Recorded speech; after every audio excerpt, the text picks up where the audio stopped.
Europe. 8h15, Patrick Cohen, votre invité, député du Pas-de-Calais, initiateur de la démarche Sauvons la droite, trésorier national des Républicains et candidat à la présidence du parti. Bonjour Daniel Fasquelle. Bonjour. J'ajoute à tous ces titres ancien maire du Touquet. Vous voici donc candidat, l'un des nombreux candidats à la présidence de votre mouvement. Vous avez dit en vous déclarant, mon idée c'est de faire du En Marche à droite. C'est quelle ligne, quelle politique En Marche à droite ? Alors, En Marche à droite, c'est dans la méthode, bien évidemment, certainement pas sur le programme et sur le fond. Et puis surtout, c'est le En Marche du début, pas celui d'aujourd'hui, pas ce parti qui est en train de se verrouiller et se fermer. Ce que j'ai aimé dans la démarche d'Emmanuel Macron, c'est le porte-à-porte, c'est l'écoute des Français, nécessaire et indispensable aujourd'hui, parce qu'on voit bien que la droite s'est coupée d'une partie des Français. Un parti politique qui réunit moins de 10% des jeunes et des ouvriers à l'occasion de l'élection présidentielle, c'est un parti qui aujourd'hui s'est coupé d'une partie de nos concitoyens, et il est urgent de réconcilier la droite avec les Français. C'est en ce sens que sa démarche m'a intéressé. Alors moi, depuis début juillet, j'ai entrepris un tour de France, j'ai mon petit carnet avec lequel je me promène partout et je prends des notes, j'écoute les militants. Alors c'est très amusant parce que souvent les militants me disent, oui, qu'est-ce que vous pensez de Monsieur Fasquelle ? Et moi je dis, écoutez, moi ce qui m'intéresse, c'est de savoir ce que vous pensez du sujet en question. J'ai pris énormément de notes, j'en ai retiré 10 propositions que j'ai présentées à l'occasion du campus du Touquet, et je vais poursuivre ce tour de France. Je ferai ce soir par exemple dans le Var. Alors exemple pour le marché du travail, à côté des ordonnances présentées par le gouvernement, où est le chemin qui vous permettrait de faire de la marche à droite ? Alors, en ce qui concerne le fond, moi, le slogan de ma campagne, ce sera pour une droite forte, libre et juste. Parce que je pense que la droite, elle doit être forte et claire sur les sujets de lutte contre l'insécurité, de lutte contre le communautarisme. Et je trouve que c'est sur ces sujets, d'ailleurs, M. Macron est bien timide. Elle doit être libre en ce sens qu'elle doit défendre les libertés économiques. Elle doit être juste. Et je pense que c'est cette dimension sociale que je veux tout particulièrement incarner. Moi, je suis un gaulliste social. Je suis attaché à une droite qui est généreuse et attentive aux plus faibles. Et à travers ça, il y a évidemment un chemin à dégager. Alors, en ce qui concerne les ordonnances travail... Sur la réforme du Code du travail. Sur la réforme du Code du travail, puisque vous m'interrogez sur ce point, je dirais que la montagne a accouché d'une souris. On attendait alors Schröder, la grande réforme, la mère des batailles. Et puis, en fait, on a El Khomri 2 et Macron 3, puisque la plupart des propositions qui sont contenues dans ces ordonnances travail, elles avaient déjà été proposées par François Hollande. Certaines n'avaient pas pu aboutir parce qu'il n'y avait pas de majorité à l'Assemblée, ou alors ils avaient été retoqués devant le Conseil constitutionnel, certaines dispositions de la loi Macron. Ça veut dire que la droite au pouvoir irait beaucoup plus loin, selon vous, Daniel Fasquelle ? Moi, je pense qu'il faut absolument, notamment, ouvrir le débat des 35 heures et des heures supplémentaires. Oui, bon, ça aujourd'hui, fait 30 à la ans que question... la droite dit ça, elle ne le fait pas. Il faut qu'elle le fasse. Mais la droite ne travaille pas assez. C'est pour ça que je propose notamment la création d'une fondation, parce que c'est vrai qu'on tourne un peu en rond depuis 10 ans, mais la question centrale du pouvoir d'achat, elle doit être posée, elle sera posée par nous à l'automne. Pour redémarrer l'économie française, il faut aussi penser à la question du pouvoir d'achat. On va retirer du pouvoir d'achat aux retraités et aux fonctionnaires avec l'augmentation de la CSG. Et qu'est-ce que l'on a aujourd'hui à offrir à ceux qui travaillent, qui se lèvent tôt, qui ont malgré tout des difficultés de fin de mois ? Absolument rien. Voilà. Et c'est ça qui m'effraie. Et d'ailleurs, s'agissant des ordonnances travail, moi ça m'a beaucoup amusé parce que j'ai lu Le Point le matin dans lequel M. Macron nous expliquait que c'était une immense réforme qui allait tout changer.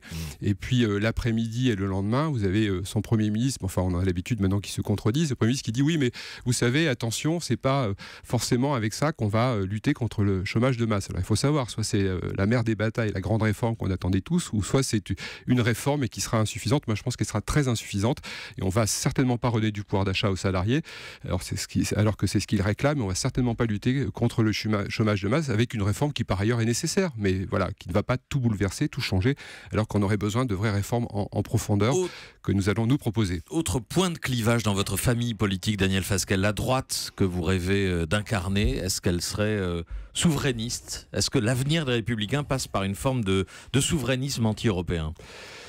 Sur la question de l'Europe, on a été très mauvais depuis de très nombreuses années, depuis notamment Maastricht, puisqu'il y avait certains d'entre nous ont voté non au traité de Maastricht, d'autres surtout très divisés. Oui. Et puis du coup, pour ne plus fâcher personne, on n'a plus rien dit sur l'Europe. moyennant quoi, eh bien, ceux qui sont mécontents de l'Europe, je pense aux agriculteurs du Pas-de-Calais, aux marins-pêcheurs, aux chasseurs de gibier d'eau que je rencontre très souvent, ils me disent sur le terrain qu'ils sont mécontents de l'Europe, et comme on n'a pas de réponse à leur apporter, eh bien, ils vont voter pour ceux qui ont un message très anti-européen, et on sait très bien qu'une partie de notre électorat s'est tournée vers le Front National parce qu'on s'est tu sur l'Europe. Et ce week-end en Auvergne, les partisans de Laurent Wauquiez revendiquaient cette étiquette. Vous avez monsieur Macron qui a été très malin et qui lui a revendiqué le thème de l'Europe, et ça lui a permis peut-être de franchir le cap du premier tour de l'élection présidentielle. Donc par conséquent, moi je pense qu'il faut de toute urgence qu'on travaille sur la question européenne. Les élections européennes, c'est pour 2019, il faut qu'on retrouve un discours audible sur l'Europe, c'est pour moi une priorité. Je pense qu'on peut parfaitement concilier aujourd'hui une France qui s'affirme et qui défend ses intérêts dans le cadre d'une Europe qui nous permet de peser dans le monde. Une Europe qui doit être mieux structurée à l'intérieur de l'Europe. Le marché commun, il manque un volet social et un volet fiscal. Nos entreprises subissent une concurrence déloyale, pas seulement nos agriculteurs, mais eux en particulier à l'intérieur de l'Europe. Il faut une Europe qui se défende et qui protège aussi les Européens dans ses rapports avec le reste du monde. Comment voulez-vous expliquer à un agriculteur français qu'on lui impose autant de normes et de contraintes, alors qu'un agriculteur brésilien venant de l'autre bout du monde peut lui s'affranchir de ces normes et imposer ses produits en Europe? Vous avez un adversaire ou plutôt un concurrent, en l'occurrence Laurent Wauquiez. On peut réconcilier les Français autour de l'idée de l'Europe, j'en suis absolument convaincu. Laurent Wauquiez, concurrent, favori pour la présidence des Républicains, un discours beaucoup plus radical. Il a publié un livre qui s'appelait « Il faut tout changer en Europe ». Il préconise un retour à une Europe des 6. C'est une idée qui vous paraît judicieuse, Daniel Fasquelle? Alors je pense qu'effectivement, c'est une piste qu'il faut creuser. On peut avoir une Europe à plusieurs cercles. On a voulu l'élargissement avant l'approfondissement. On a du mal à faire fonctionner une Europe à 28. Moi, je crois qu'au cœur de l'Europe, il y a un groupe de pays qui peuvent avancer plus loin et avec lesquels on peut renforcer les liens. C'est l'Europe en fait des 6, l'Europe de 1957, l'Europe du marché commun. Et puis ensuite, il y a une autre Europe qui est attachée essentiellement, elle, à un fonctionnement de libre-échange, dans lesquels on pourrait peut-être un jour voir revenir la Grande-Bretagne. Puis il y a un troisième cercle dans lequel on peut ranger évidemment la Russie et la Turquie. Je crois qu'en raisonnant avec ces cercles, on pourrait justement reconstruire l'Europe et régler au passage un certain nombre de sujets, notamment par exemple, moi je suis très hostile à l'adhésion de la Turquie à l'Union européenne. J'ai vu qu'Angela Merkel revenait enfin sur le sujet. On pourrait de cette façon aussi régler un certain nombre de questions. Donc oui, il y a à travailler sur la question européenne, mais pour cela, il faut prendre du temps. Je vois que vous ne voulez pas parler de Laurent Wauquiez. Pas du tout. Laurent Wauquiez est un ami. J'étais à Château-Renard lors de sa réunion de rentrée à l'invitation de Bernard Reynès. C'est le favori, mais l'élection n'est pas faite. Oui. Il pose problème ou pas? Est-ce que sa candidature, est-ce que le fond de ses propositions pose un problème pour l'unité du mouvement Les Républicains? Moi, ça ne me pose pas la candidature de Laurent Wauquiez ne me pose pas de problème, sauf que je pense qu'il se trompe d'élection. L'élection de décembre prochain, ça n'est pas le choix de notre candidat pour 2022, et ça ne peut pas être pour moi le choix d'une ligne politique. Parce que Wauquiez se projette déjà vers la prochaine présidentielle, c'est ça? Posez-lui la question, mais je serais surpris qu'il vous réponde par la négative. La priorité, c'est d'avoir un président demain qui mette les mains dans le cambouis, comme je l'ai fait en tant que trésorier national, qui aille vers les militants, qui les écoute, un président qui soit au service du parti, puis un président qui rassemble les différentes sensibilités, comme je vous l'ai dit. Et le parti, c'est les militants, Daniel Fasquelle. Qui détient la légitimité de votre famille politique? Les militants ou les électeurs? Au fond, ça renvoie à la question des primaires. On peut se demander pourquoi on donne la faculté aux électeurs de choisir le candidat de cette famille politique à la présidentielle et qu'on réserve aux militants le choix du président du mouvement. Écoutez, chaque chose en son temps. Pour vous, c'est les militants qui sont légitimes? La légitimité, en tous les cas, pour cette élection en décembre, elle est celle des militants. Est-ce que les militants me disent à la base, c'est nous à la base, on est rassemblés, on est unis, on s'écoute, on travaille ensemble.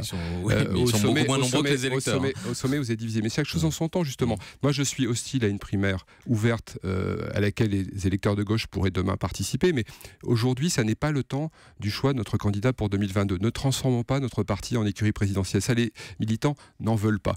Il faut un temps de reconstruction. Si on repart comme il y a 5 ans en pariant sur l'échec de Macron, comme on a parié sur l'échec de Hollande, et si on répète exactement les mêmes schémas, on disparaîtra petit à petit. On était 300 députés il y a 10 ans, 200 il y a 5 ans, 100 maintenant. Si on continue comme ça, on sera 10 députés dans 5 ans. Ceux de chez vous qui sont partis au gouvernement, vous les considérez toujours comme des traîtres ? je ne vais pas utiliser le mot de traite, mais par contre, je pense qu'une clarification est nécessaire. Ceux qui nous ont combattus, affaiblis, ceux à cause de qui certains de nos collègues ont été battus alors qu'ils étaient de très bons députés, ceux-là, ils doivent être exclus, bien évidemment, des Républicains. Ils n'ont plus rien à faire chez nous. Donc, Édouard Philippe, Gérald Darmanin, Bruno Le Maire. Vous avez effectivement porté plainte contre Darmanin. Vous avez effectivement porté plainte contre Darmanin. Oui, parce qu'il m'a envoyé un SMS qui m'a énormément choqué. Je sais pas par rapport à moi, mais par rapport à nos concitoyens. Un ministre. La plainte a été déposée. Bien sûr, un ministre des Comptes publics qui vous menace de révéler, de publier les lettres que vous avez pu faire de soutien aux démarches fiscales de certains de vos concitoyens. C'était pas pour moi, bien évidemment. En plus, j'ai fait qu'une démarche pour une personne handicapée. C'est un ministre qui n'a rien compris à son rôle et à sa mission. Il est tenu par le secret fiscal et moi, je suis dans mon rôle de député quand je défends mes concitoyens s'agissant d'un dossier à présenter à un ministre. Merci Daniel Fasquelle d'être venu ce matin au micro d'Europe 1. Europe 1.